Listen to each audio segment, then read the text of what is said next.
अस्सलामुअलैकुम व्यूवर्स। शुरू करते हैं अल्लाह के नाम से जो बड़ा तारीफ़ वाला, मेहरबान है और रहम फरमाने वाला है। आज हम बात करेंगे याजूज और माजूज के बारे में, जो क़यामत की बहुत बड़ी निशानी है। ये कौन थे, ये कहाँ से निकले थे और वापस कब निकलेंगे, इन सभी सवालात के बारे में हम बात करेंगे कुरान हदीस की रोशनी में। याजूज और माजूज की कौम नूह अलैहिस्सलाम के तीसरे बेटे यासिफ की औलाद में से है। याजूज और माजूज बहुत फसादी कौम थी। लूट मार करना और लोगों को परेशान करना उनका पेशा था। इनकी तादाद बहुत ज़्यादा है। ये लोग बाहर मौसम में निकलते थे, हरी चीज़ें सब कुछ खा लिया करते थे, यहाँ तक कि इंसानों को, जंगली जानवरों को, सांप बिच्छू को भी खा जाया करते थे। याजूज माजूज क़यामत के नज़दीक वापस निकलेंगे और पूरी दुनिया में फैल जाएंगे। कुरान करीम में याजूज माजूज का जिक्र सूरह कैफ में मिलता है और हदीस में इसके बारे में जिक्र है कि हज़रत अबू हुरैरा रज़ी अल्लाह अन्हु से मरवी है कि अल्लाह के रसूल सल्लल्लाहु अलैहि वसल्लम ने इरशाद फरमाया, फिर वो दीवार तोड़ कर लोगों पर निकल आएंगे, सारा पानी पी जाएंगे, लोग किला बंद हो जाएंगे तो याजूज माजूज अपने तीर आसमान की तरफ फेंकेंगे, जिन्हें अल्लाह ताला खून लगाकर नीचे फेंकेगा तो वो कहेंगे कि हमने आसमान वालों पर भी गलबा पा लिया, जिस तरह हमने अहले ज़मीन पर गालिब है। हज़ारों साल पहले इसी ज़मीन पर अल्लाह के नेक बंदे की हुकूमत थी, जिन्हें ज़ुल्करनैन कहा जाता है। अल्लाह ने ज़ुल्करनैन को बहुत बड़ा बादशाह बनाया था, अपनी नेमतों से काफ़ी नवाजा था। आपने मशरिक़ और मगरिब का सफ़र भी किया था। जब ज़ुल्करनैन ने शुमाल का सफ़र किया तो वहाँ आपका गुज़र मगरिबी तुर्किस्तान से हुआ। ये इलाका दो अजीम पहाड़ों में आबाद था और पहाड़ के उस पार याजूज माजूज रहा करते थे। वहाँ के लोगों ने याजूज माजूज के फितनों की शिकायत ज़ुल्करनैन से की, लिहाजा ज़ुल्करनैन ने याजूज माजूज से बचाने के लिए एक दीवार तामीर करवाई, जो लोहे और पिघले हुए तांबे से बनाई गई थी।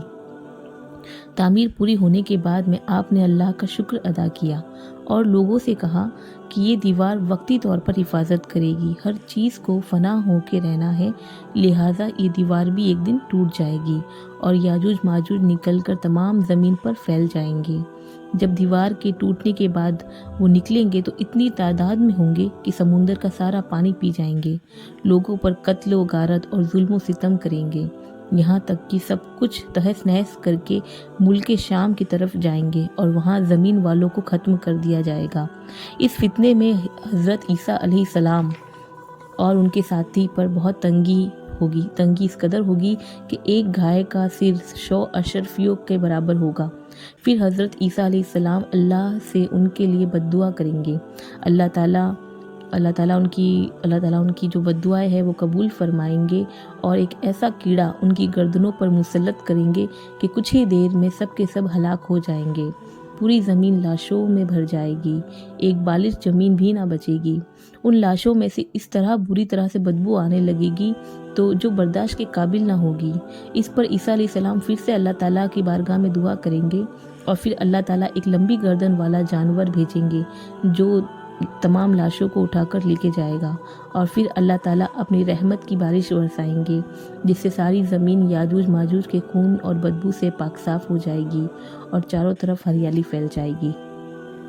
तो इस तरह से याजूज माजूज का जो अज़ाब है वो नाजिल होगा और इस तरह से अल्लाह ताला उस अज़ाब से तमाम जो उम्मत मोहम्मदिया है, जो तमाम मुसलमान हैं, उनको बचाएंगे और इसी तरह से ईसा अलैहिस्सलाम की जो बद्दुआ है वो कबूल होगी।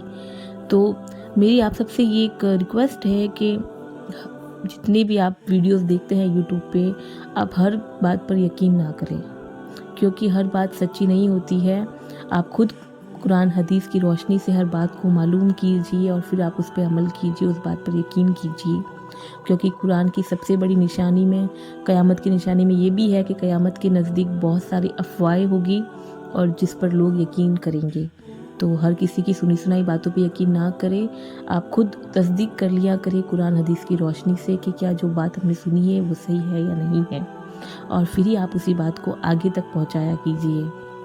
दुआओं में याद रखिएगा। जज़ाकल्लाहु खैर। अगर आपको मेरी वीडियो पसंद आई हो तो लाइक, शेयर एंड कमेंट ज़रूर कीजिएगा। अल्लाह हाफिज़।